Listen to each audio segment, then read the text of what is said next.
सोचो आप एक ऐसी प्लेन के अंदर हो जिसके अंदर 4 आतंकी बंदूकों के साथ घूम रहे हो, चारों ओर अंधाधुंध फायरिंग कर रहे हो और बॉम्ब और ग्रेनेड की काला धुआं से पूरा प्लेन भर गया हो। सभी लोग अपने जान बचाने के लिए इधर उधर भाग रहे हैं, बट प्लेन के सारे एग्जिट बंद हैं। अब एक ऐसी सिचुएशन में अगर आपके हाथ में मौका हो तो आप किसको बचाएंगे, खुद को या फिर प्लेन में बचे बाकी पैसेंजर्स को? ऐसे ही एक सिमिलर सिचुएशन हुआ था 1986 के फ्लाइट 73 के हाईजैक के टाइम। उस इंसिडेंट के टाइम प्लेन के सिर्फ एक केबिन क्रू ने अपने जान पे खेल के 300 से ज़्यादा लोगों की जान बचाई थी और अकेला निहत्थे उस 4 आतंकवादियों का सामना भी किया था। उस केबिन क्रू ने अपने जान की परवाह किए बिना लोगों की जान बचाते बचाते कैसे उन आतंकवादियों का शिकार बन गया, खुद को भी पता नहीं चला। ये एक ट्रू स्टोरी है जिसे सुनने के बाद आपका रूह कांप उठेगी। आप सुनने के बाद बिल्कुल सोचने पर मजबूर हो जाएंगे कि कैसे एक इंसान इतना ख़तरनाक सिचुएशन में भी खुद के बारे में ना सोच के दूसरों के बारे में सोच सकता है। कहानी का शुरुआत से लेके एकदम अंत तक पूरा बताने वाला हूँ इस वीडियो में। सो आप लोगों से रिक्वेस्ट है कि आप लोग वीडियो की एंड तक ज़रूर बने रहें। मेरा नाम है गोविंद और आप देख रहे हैं मिस्टर देवनाथ चैनल का एक और वीडियो। 5 सितंबर 1986 सुबह का समय था। कराची एयरपोर्ट के घड़ी में उस वक्त सिर्फ 5 बज रहे थे। एयरपोर्ट के रनवे पर एक अजीब सी खामोशी थी क्योंकि बाहरी दुनिया के लोग अभी सो रहे थे। पैन एम की फ़्लाइट 73 मुंबई एयरपोर्ट से टेक ऑफ करके कराची एयरपोर्ट पे आके बस रुकी ही थी, जिसका नेक्स्ट स्टॉप था न्यूयॉर्क। उस दिन प्लेन के अंदर केबिन क्रू, पायलट सबको मिला के लगभग 380 लोग थे, जिनमें से किसी के हाथ में न्यूज़पेपर, किसी के गोद में बच्चा, तो कोई अपनी आंखें बंद करके सफ़र का मज़ा ले रहा था। सबको लग रहा था ये सिर्फ एक नॉर्मल फ़्लाइट है, पर उनमें से किसी को पता नहीं था कि यही फ़्लाइट उनकी ज़िंदगी का एक बहुत बड़ा नाइटमेयर बनने वाला है। और फिर अचानक से रनवे पर एक वैन आकर रुकती है और उस वैन में से 4 लोग उतरते हैं, जिनके आंखों में कोई भी इमोशन नहीं था। बस उनके हाथों में AK-47 जैसे बंदूकें, हैंड ग्रेनेड्स और ढेर सारे गोला बारूद भरे हुए थे। और उनकी आंखों में सिर्फ एक ही मिशन था, मौत। दरअसल वो कोई आम इंसान नहीं थे, वो पैलेस्टीनियन आतंकी ग्रुप अबू निदल के मेंबर्स थे। जैसे जैसे वो वैन से उतरकर प्लेन की तरफ बढ़ने लगे, इसी वक्त रनवे की खामोशी बिल्कुल टूट गई। उस वक्त रनवे पर खड़े प्लेन के गेट पर खड़ी थी एक 22 साल की एयर होस्टेस, निर्जा भानोत। उस 22 साल की एयर होस्टेस को बिल्कुल भी अंदाज़ा नहीं था कि आज उसके लाइफ का सबसे बड़ा इम्तिहान शुरू होने वाला है। ये 4 आतंकी ज़बरदस्ती प्लेन के अंदर घुसते हैं और अगले ही सेकंड प्लेन के अंदर बस एक ही शब्द गूंजती है, एवरीबॉडी डाउन। और अगले ही सेकंड आतंकियों ने प्लेन के चारों तरफ अंधाधुंध गोलियां बरसाना शुरू करते हैं, जिसके चलते प्लेन में बैठे सारे लोग बहुत ज़्यादा पैनिक हो जाते हैं और वो समझ चुके होते हैं कि वो एक प्लेन हाईजैक का हॉस्टेज बन चुके हैं। प्लेन के अंदर हो रहे इस गोलियों के बरसात को देख के वो 22 साल की एयर होस्टेज निर्जा बहुत ज़्यादा डर जाती है और उसी वक्त उन आतंकियों में से एक आतंकी आके उसे प्लेन के कॉकपिट का दरवाज़ा खोलने के लिए कहती है। पर निर्जा समझ चुकी थी कि अगर वो प्लेन का दरवाज़ा खोले और आतंकी कैसे भी करके प्लेन के कॉकपिट में घुस गए तो कुछ भी हो सकता है, वो प्लेन कहीं भी क्रैश करवा सकते हैं। और भगवान ना करे कि अगर गलती से भी ऐसा हुआ तो प्लेन में रहे 380 में से कोई भी लोग जिंदा घर वापस नहीं जा पाएगा। निर्जा ने बड़ी चालाकी से कुछ ही सेकंड में प्लेन के कॉकपिट में एक वार्निंग सिग्नल दी कि प्लेन के अंदर आतंकी घुस चुके हैं। इस वार्निंग सिग्नल को सुनते ही प्लेन के कॉकपिट में जितने भी लोग थे, इंक्लूडिंग पायलट, वो सब इमरजेंसी हैच से बाहर निकल जाते हैं और तुरंत यहाँ से अपनी जान बचाकर भाग जाते हैं। पैलेस्टीनियन आतंकी संगठन अबू निदल के मेंबर ये 4 आतंकी, जिनका मकसद था प्लेन के अंदर में जितने भी अमेरिकन नेशनल्स हैं सबको आइडेंटिफाई करना और उनको चुन चुन के मारना।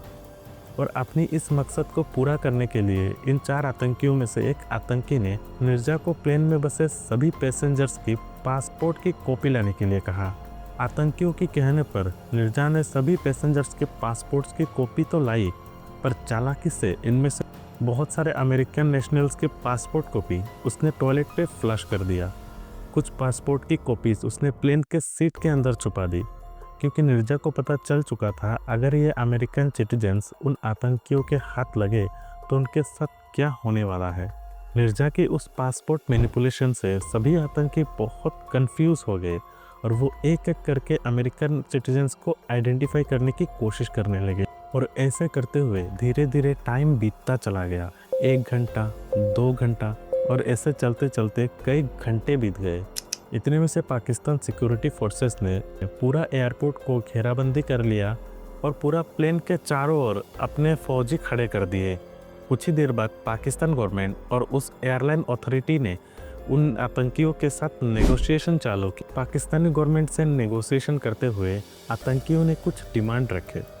आतंकियों ने इजराइल के जेल में बंद कुछ पैलेस्टाइनियन प्रिजनर्स को छोड़ देने का मांग किया और अपना इसी डिमांड को पूरा करने के लिए उन्होंने सिर्फ अमेरिकन नेशनल्स को ही टारगेट किया, क्योंकि उनको बहुत अच्छे तरीके से पता था कि इजराइल को कहकर उनकी जेल से पैलेस्टाइनियंस को मुक्त कराना सिर्फ अमेरिका का ही बस की बात है।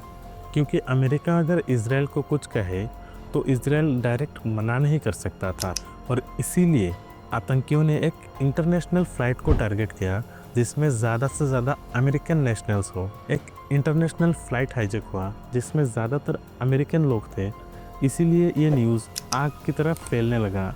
देखते ही देखते कुछ ही पल में ये एक इंटरनेशनल बिग ब्रेकिंग न्यूज़ बन गई। इधर एक तरफ अथॉरिटी से नेगोशिएशन चल रही थी और दूसरी तरफ आतंकी पूरे प्लेन में बंदूक लेके घूम रहे थे। पैसेंजर्स डर के मारे काँप रहे थे और अपनी अपनी भगवान को प्रार्थना कर रहे थे कि काश भगवान उन सबको इस बुरे वक्त से बचा ले। उधर प्लेन के अंदर वो 22 साल की एयर होस्टेस निर्जा ने सभी पैसेंजर्स को दिलासा देने की कोशिश कर रही थी कि नेगोशिएशन चल रहा है, उनके साथ कुछ भी नहीं होगा। वो 4 आतंकियों ने जानबूझकर नेगोशिएशन को बहुत स्लो तरीके से लेके जा रहे थे ताकि काफ़ी टाइम बीत जाए और सरकार पर ज़्यादा से ज़्यादा दबाव बना सके। पर गवर्नमेंट भी कहाँ मानने वालों में से था। इतने टाइम नेगोशिएशन के बाद भी सिचुएशन इतू सा भी बदल नहीं रहा था। अगर कुछ बदल रहा था तो वो था सिर्फ टाइम। जितना भी समय बीत रहा था प्लेन के अंदर की सिचुएशन उतना ही ज़्यादा नाजुक होता जा रहा था। धीरे धीरे लोगों की उम्मीद टूटने लगी थी, सरकार से भी उनका भरोसा उठने लगा था, क्योंकि इतने टाइम के नेगोशिएशन के बाद भी कुछ भी सुलझ नहीं रहा था। अब भूखे प्यासे और डर डर के उनको प्लेन के अंदर करीब 17 घंटे होने को थे, और जहां दूसरी तरफ आतंकियों का भी धीरे धीरे पेशेंस ख़त्म हो रहे थे। तभी अचानक उनमें से एक आतंकी ने प्लेन में से एक पैसेंजर्स को पकड़ा और सबके सामने उसको गोलियों से भून दिया। गोली मारते ही उस पैसेंजर का खून से प्लेन का पूरा फुटवे एकदम लाल हो गया। लोगों में भागदौड़ मच गई, क्योंकि भले ही उतने टाइम से आतंकी प्लेन में बंदूकें लेके घूम रहे थे, इधर उधर गोलियां चला रहे थे, लेकिन उन्होंने अब तक किसी भी इंसान को जान से नहीं मारा था।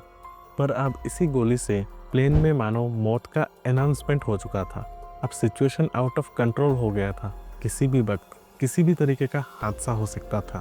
पैसेंजर्स अपनी अपनी जान बचाने के लिए प्लेन के अंदर ही इधर उधर भाग रहे थे, क्योंकि उस वक्त शाम का टाइम था और प्लेन के अंदर का लाइट भी ऑलमोस्ट ऑफ थे, जिसके चलते प्लेन के अंदर पूरा एकदम अंधेरा छाया हुआ था।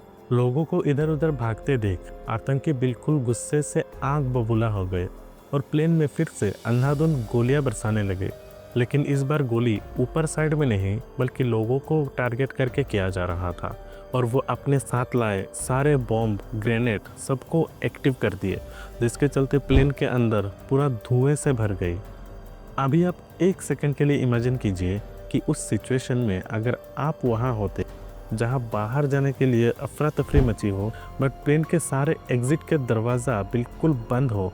उस सिचुएशन में हम क्या करते? ऑब्वियसली हम सभी लोग अपने खुद के बारे में सोचते, खुद की जान बचाने के लिए ट्राई करते। पर उस टाइम निर्जा भानत, वो 22 साल की एयर होस्टेस ने हम लोगों के जैसा नहीं सोचा। निर्जा ने तुरंत जाके प्लेन के इमरजेंसी एग्जिट डोर को ओपन किया और खुद बाहर जाने के बजाय एक एक करके सभी पैसेंजर्स को बाहर निकलने लगी। वो चिल्ला चिल्ला कर सभी पैसेंजर्स को बाहर जाने के लिए कह रही थी, जहां दूसरी ओर आतंकी अभी भी प्लेन में अंधाधुंध फायरिंग कर रहे थे। निर्जा ने एक एक करके प्लेन के लगभग 300 से ज़्यादा लोगों को बाहर निकाला और उन सबको बाहर निकलते निकलते वो खुद के बारे में सोचना भूल गई और लास्ट में 2 बच्चों को बचाते हुए निर्जा को गोली लगी और ऑन द स्पॉट उसकी डेथ हो गई। सोचिए, एक ऐसी लड़की जो सिर्फ 22 साल की थी और वो खुद मरते मरते 300 से ज़्यादा लोगों की जान बचा के गई। 1986 की उस फ्लाइट 73 के हाईजैक में 380 में से करीब 360 लोग बच गए और निर्जा को लेकर लगभग 20 लोगों ने अपनी जान गंवाई।